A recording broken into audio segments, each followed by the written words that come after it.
आइए, नमस्कार। सभी को प्रणाम, सभी को राधे राधे। देखिए, आज हम केमिस्ट्री क्लास शुरू कर रहे हैं। पिछली क्लास तक हमने मॉडर्न पीरियोडिक टेबल और उसके कुछ वेरिएशन पढ़ लिए थे। अभी वेरिएशन खत्म नहीं हुआ है, वेरिएशन थोड़ा सा बाकी है। पर उस वेरिएशन को, आगे आने वाले वेरिएशन को समझने के लिए वैलेंसी का पढ़ना जरूरी है। तो पहले हम वैलेंसी को समझ लेते हैं और वैलेंसी निकालते कैसे हैं वो भी समझेंगे। तो पहले तो वैलेंसी की डेफिनेशन लिखिए। वैलेंसी यानी कि संयोजी। अब कई बच्चों को लगता है कि वैलेंसी का मतलब है किसी भी एलिमेंट के, एटम के, मतलब एटम के अंदर जो बाहर वाली शेल होती है, उस बाहर वाली शेल में जितने इलेक्ट्रॉन होते हैं वो वैलेंसी होती है। गलत, ऐसा कुछ नहीं है। बाहर वाले इलेक्ट्रॉन से लेना देना है वैलेंसी का, पर वैलेंसी का अर्थ ये नहीं है कि जो बाहर वाले शेल में जितने इलेक्ट्रॉन होंगे वही वैलेंसी होगी, नहीं। वैलेंसी की डेफिनेशन है combining capacity of an element.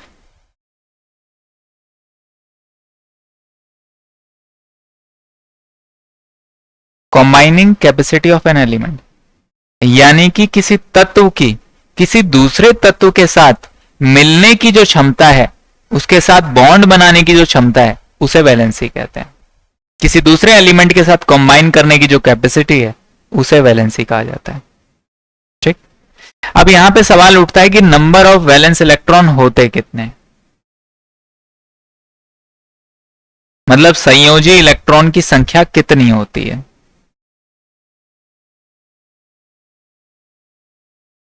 काफी अच्छा सवाल है और इसमें फंसते भी हैं बच्चे।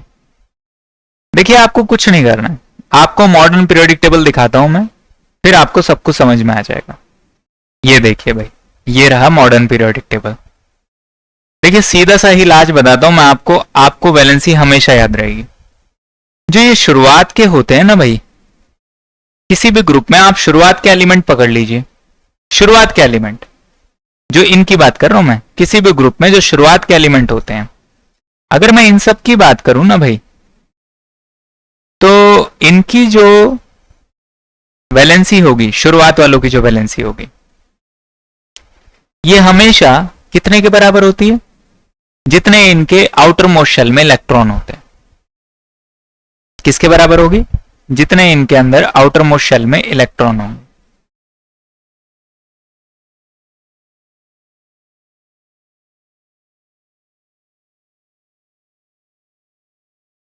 ठीक है भाई, आउटर मोस्ट शेल में जितने इलेक्ट्रॉन होते हैं वही वैलेंसी होती है। मतलब सबसे बाहर वाले कक्ष में, सबसे बाहर वाले कक्ष में जितने इलेक्ट्रॉन होंगे,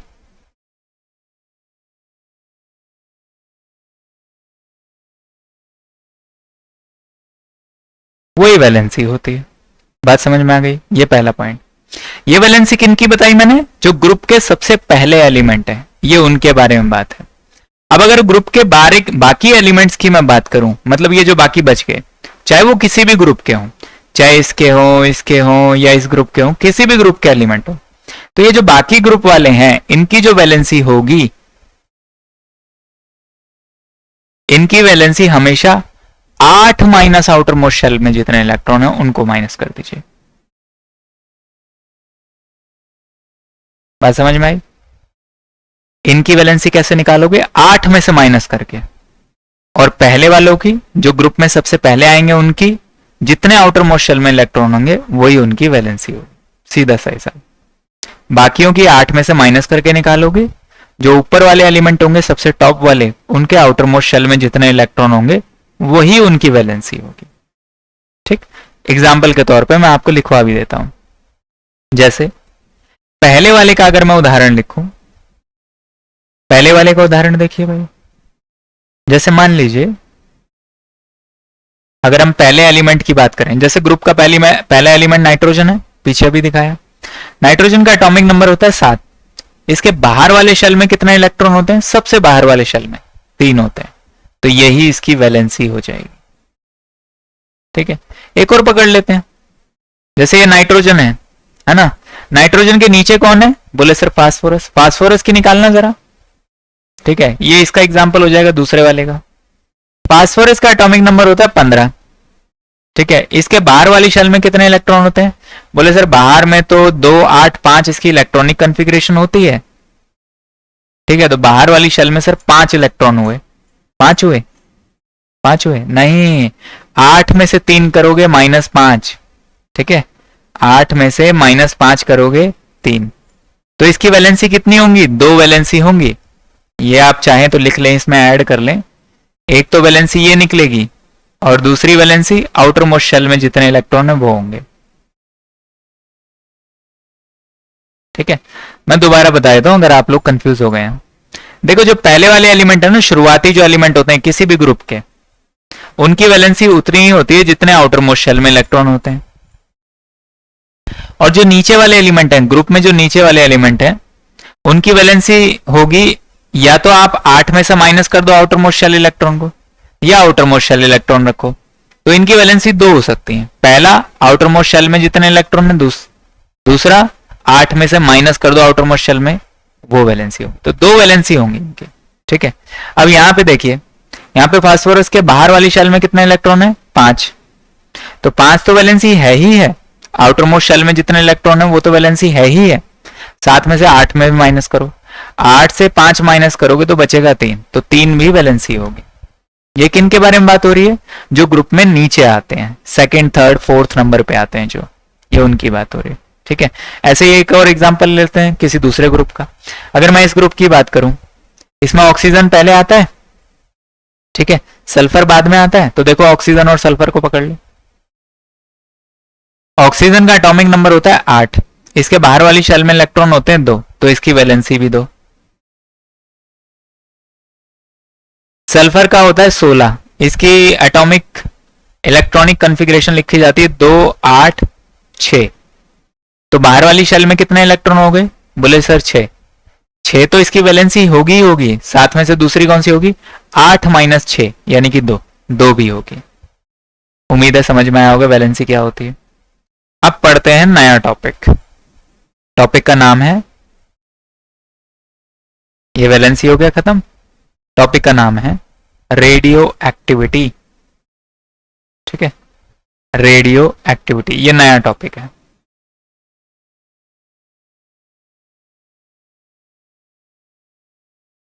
रेडियो सक्रियता।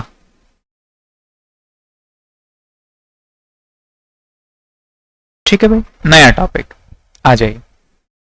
रेडियो एक्टिव क्या है? जैसे मान लीजिए ये आपका एटम है जिसके बाहर वाली शेल ये रही, और अंदर क्या है? बीचों बीच न्यूक्लियस जिसका पॉजिटिव चार्ज होता है। अब कई कई एटम ऐसे होते हैं जो अनस्टेबल होते हैं, जो अनस्टेबल होते हैं। कोई भी एटम जो अनस्टेबल होगा वही रिएक्शन करेगा। अरे भैया जो स्टेबल है वो रिएक्शन करना क्यों चाहेगा? आपको शादी करनी है, क्यों करनी है? क्योंकि आप स्टेबल होना चाहते हो। आपको नौकरी चाहिए, क्यों करनी है? क्योंकि आप स्टेबल होना चाहते हो। कोई भी चीज आप करते हो क्योंकि अभी आप किसी ना किसी अनस्टेबल स्टेट में हो, तो आप अपने आप को स्टेबल बनाने के लिए चीजों को करते हो। ठीक है, अब ये अनस्टेबल एटम है, अनस्टेबल एटम के अंदर अनस्टेबल न्यूक्लियस। अब ये अनस्टेबल न्यूक्लियस लगातार क्या करेगा पता है आपको? अल्फा, बीटा, गामा रेडिएशन छोड़ता रहेगा। ठीक है, इनका ये एमिशन करता रहेगा, छोड़ता रहेगा इनको लगातार। ठीक है, तो क्या हो रहा है ये? बोले सर इमिशन हो रहा है। किसका इमिशन हो रहा है? Of alpha, beta and gamma rays का। इन रेज का सर इमिशन हो रहा है, और इसी एमिशन को कहते हैं रेडियो एक्टिविटी। इसी इमिशन को, ये जो अल्फा, बीटा, गामा रेज निकल रही है ना, इसी को कहा जाता है कॉल्ड रेडियो एक्टिविटी।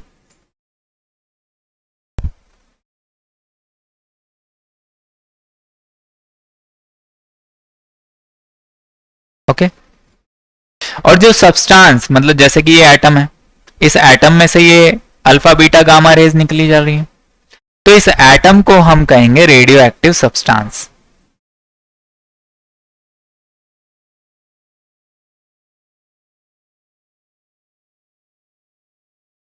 ठीक है, रेडियो सक्रिय, रेडियो सक्रिय पदार्थ।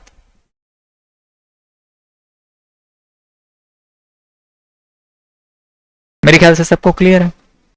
अब देखिए भाई, अब कुछ और पॉइंट जानिए इसी के अंदर।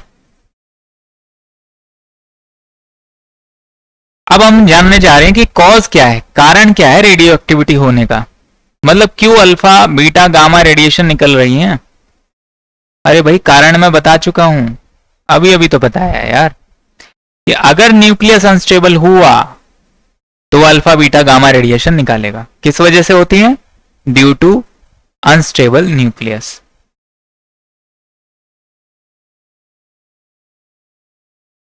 ठीक है, यानी कह सकते हो हिंदी में अस्थिर, अस्थिर नाभिकीय के कारण होती है।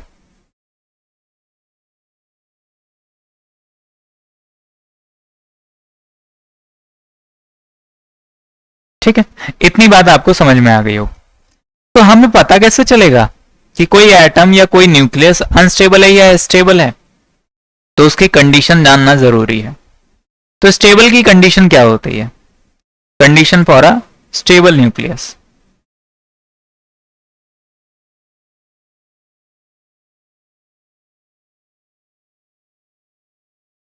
एक्चुअली में हम स्टेबल न्यूक्लियस है या नहीं ये बात का पता लगा सकते हैं नंबर ऑफ न्यूट्रॉन और नंबर ऑफ प्रोटॉन की रेशियो से। नंबर ऑफ न्यूट्रॉन और नंबर ऑफ प्रोटॉन की रेशियो से। अगर ये रेशियो एक और 1.5 के बीच में हुई, किसके बीच में?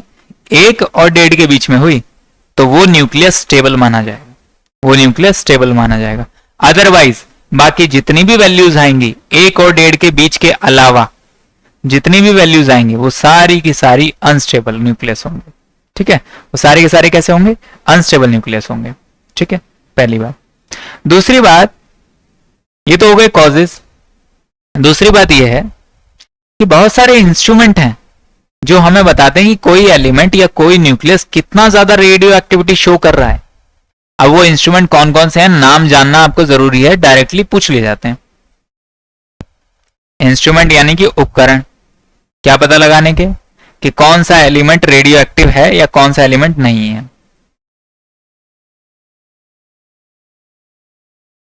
जानिए कौन कौन से हैं। पहला लिखिए, फर्स्ट। फर्स्ट है जॉइजर मुलर काउंटर।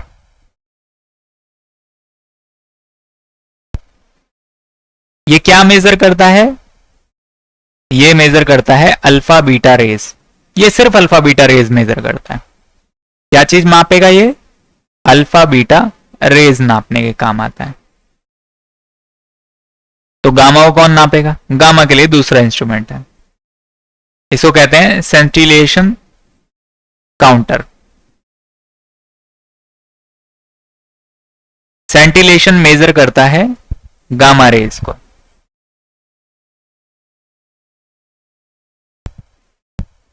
ठीक, इतनी बात समझ गए। अच्छा, कभी कभी इंस्ट्रूमेंट तो चलो ठीक है, कभी कभी वो ये भी पूछ लेता है कि भाई रेडियो एक्टिविटी को आप मेजर कर रहे हो, अल्फा बीटा गामा रेस कितनी निकाली जा रही है उसको मेजर कर रहे हो, पर उसको मेजर करके किस यूनिट में लिखोगे? यूनिट क्या है? Unit of radio activity.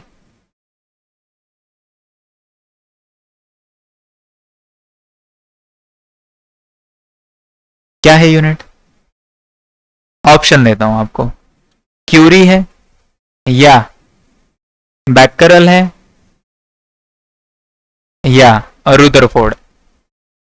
बताइए, सोच के बताइए, वीडियो को पॉज कीजिए और सोचिए थोड़ा।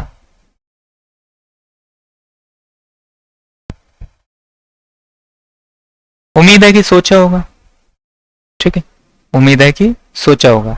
तो भाई सही बात यह है कि तीनों ही रेडियो एक्टिविटी की यूनिट है। बोले बोले हाँ, ठीक है, तीनों ही रेडियो एक्टिविटी की यूनिट है।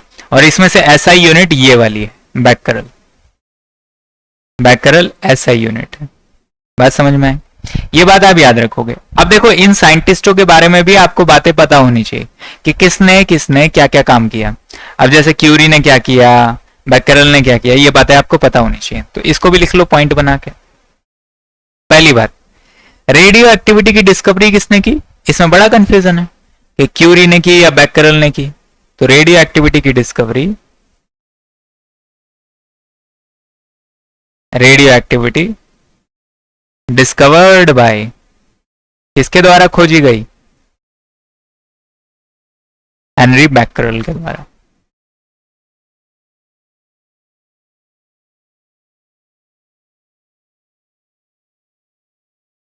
ठीक, चलो भाई आगे चलते हैं। फिर मैडम क्यूरी ने क्या काम किया? मैडम क्यूरी ने सिर्फ टर्म का नाम दिया था। ठीक है, ये जो टर्म है ना रेडियो एक्टिविटी, ये नाम किसके द्वारा दिया गया? ये नाम दिया गया मैडम क्यूरी के द्वारा। नेम्ड बाय, नाम दिया गया किस द्वारा? मैडम क्यूरी के द्वारा। ये दूसरा पॉइंट आप याद रखेंगे, बहुत भारी कंफ्यूजन होती है एग्जाम में। ठीक है, अच्छा मैं आपसे पूछूं कि भाई रेडियम और पोलोनियम ये क्या है? ये भी तो रेडियो एक्टिव एलिमेंट है। ये किसके द्वारा डिस्कवर्ड किए गए? डिस्कवर्ड बाय किसके द्वारा? Same, madam Curie.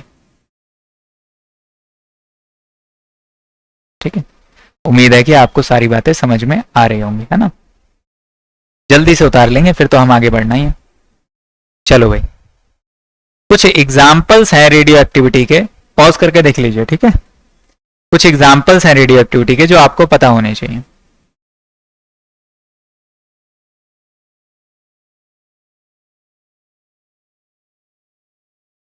Examples of radio activity.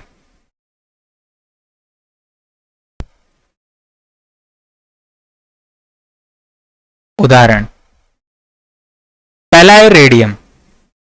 ये आपको याद होने चाहिए भाई सारे के सारे, क्योंकि वो डायरेक्टली पूछ लिया जाता है। 4 ऑप्शन देगा, 4 एलिमेंट पकड़ा देगा, पूछेगा इनमें से रेडियो एक्टिव कौन है। अगर एक बार नजर मार के भी चले जाओगे ना इनको तो आपको याद रहेगा। पोलोनियम, यूरेनियम, थोरियम, सारे नहीं लिखवा रहा हूं, एग्जाम पॉइंट ऑफ व्यू से इंपॉर्टेंट लिखवा रहा हूं। प्लूटोनियम, ट्राइटियम, अगला है रेडॉन,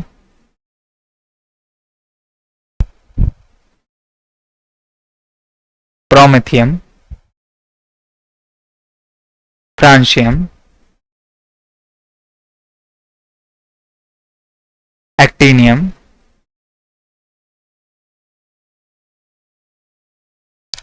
टेक्नीटियम,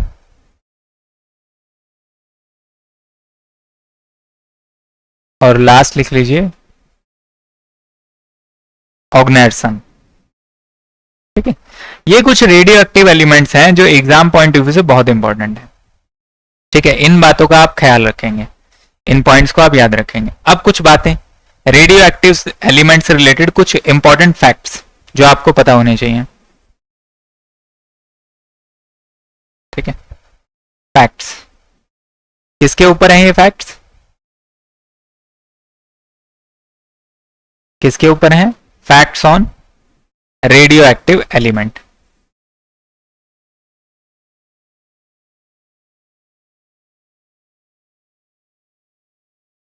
रेडियो एक्टिव एलिमेंट्स के ऊपर है। चलो ठीक है, तो पहला फैक्ट लिखेंगे भाई, जितने भी एलिमेंट जिनका एटॉमिक नंबर 83 से ज्यादा है, 83 से ज्यादा है, वो सारे एलिमेंट रेडियो एक्टिव है।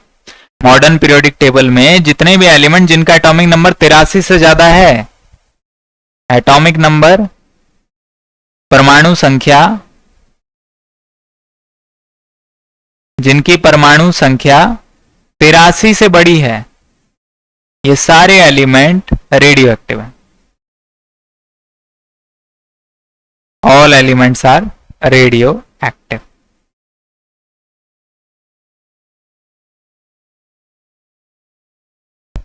ठीक है, बात समझ में आ गई?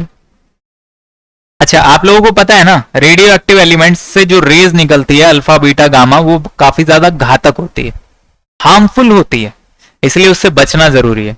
इसलिए रेडियो एक्टिव एलिमेंट को खास तरह के चैम्बर में रखा जाता है। पता है किस चैम्बर में रखा जाता है? Lead chamber.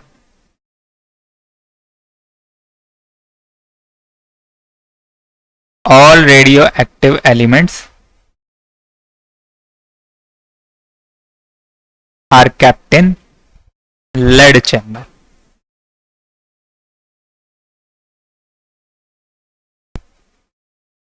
लेड चैम्बर में इनको रखा जाता है, इतना बात याद रखेंगे, ठीक है। या कह लो कि शीशे के चैम्बर में रखा जाता है, ठीक। मेरे ख्याल से सारी बातें समझ में आ गई होंगी।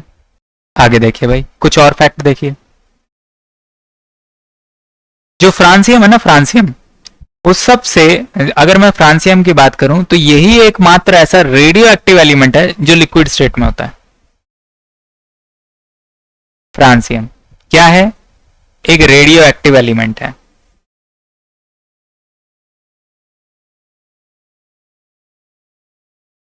पर पाया किस में जाता है? लिक्विड स्टेट में,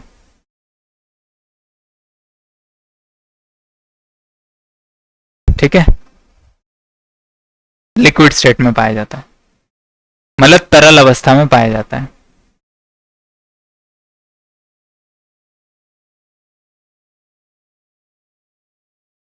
ठीक है, तरल अवस्था में पाया जाता है। अगर मैं बात करूं इंडिया में जो सबसे ज्यादा पाया जाने वाला रेडियो एक्टिव एलिमेंट है कौन सा है? थोरियम। थोरियम की बात करें तो India's abundant radio active element,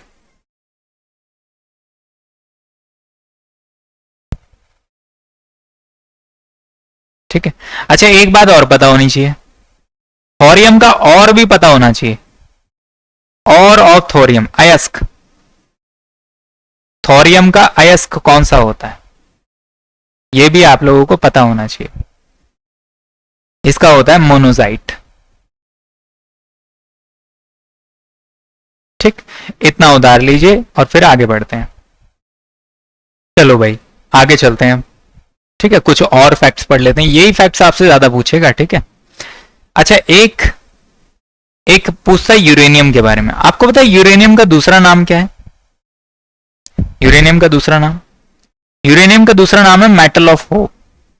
क्योंकि ऐसा माना जा रहा है कि जितने भी आगे चीजें चलेंगी, जैसे पेट्रोल वगैरह सब खत्म होता जा रहा है, तो अब हम यूरेनियम वगैरह से मदद लेंगे ताकि बाकी सारी चीजें हम दोबारा से कंटिन्यू कर सकें।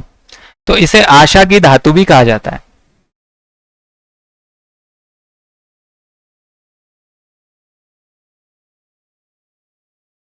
ठीक है।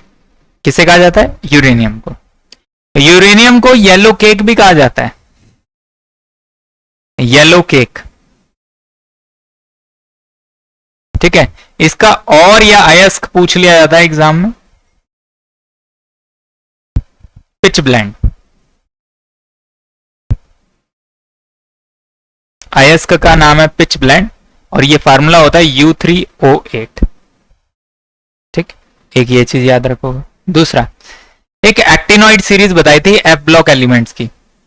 एक्टिनॉइड सीरीज में मैंने वहां पर भी बताया था कि 3 ही ऐसे एलिमेंट हैं जो एक्टिनॉइड सीरीज के रेडियो एक्टिव होते हैं, ठीक है। 3 एक्टिव ऐसे एलिमेंट हैं जो रेडियो एक्टिव होते हैं, जैसे कि थोरियम, यूरेनियम और प्लूटोनियम।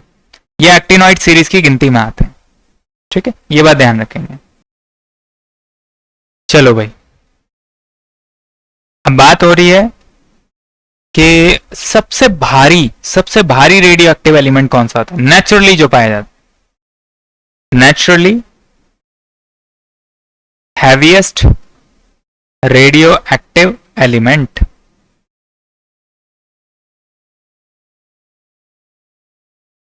ठीक है।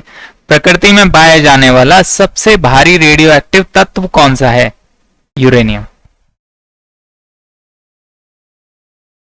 ठीक। उसके अलावा ऐसा भी एक रेडियो एक्टिव एलिमेंट है जो सिंथेटिकली बनाया गया है, जो लैब में बनाया गया, ठीक है। वो कौन सा है?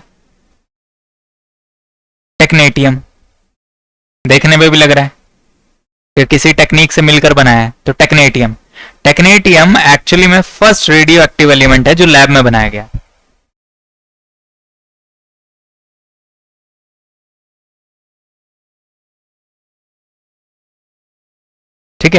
आर्टिफिशियली सिंथेसाइज्ड, कृत्रिम तरीके से बनाया गया।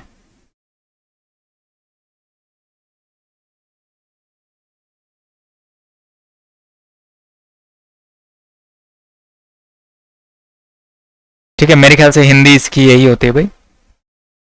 ठीक है, अगर गलत हो तो आप लोग ठीक कर लेना। ठीक है, तो भाई आज के लिए इतना ही। रेडियो एक्टिविटी में थोड़ा सा और बचा हुआ है, वो हम अगली क्लास में हम खत्म कर लेंगे। ठीक है, थोड़ा सा बचा हुआ है, ज्यादा समय नहीं लूंगा। अगली क्लास में रेडियो एक्टिविटी खत्म हो जाएगा। तो देखिए, ये क्लास मैंने एक्चुअली में रिकॉर्ड करके डाली है, यूट्यूब पे लाइव नहीं आई थी क्योंकि बहुत कम बच्चे इस क्लास को देख रहे थे, इसलिए मैंने सोचा क्यों ना लाइव लाइव के बिना हम रिकॉर्ड करके ही इसे डाल दिया जाए। तो मैं इसको रिकॉर्ड करके डाल दिया करूंगा जैसे ही मुझे समय मिलेगा। तो डेली ये आधे आधे घंटे की क्लास आपको मिलती रहेगी और इस तरीके से हम पूरी की पूरी केमिस्ट्री खत्म कर लेंगे धीरे धीरे।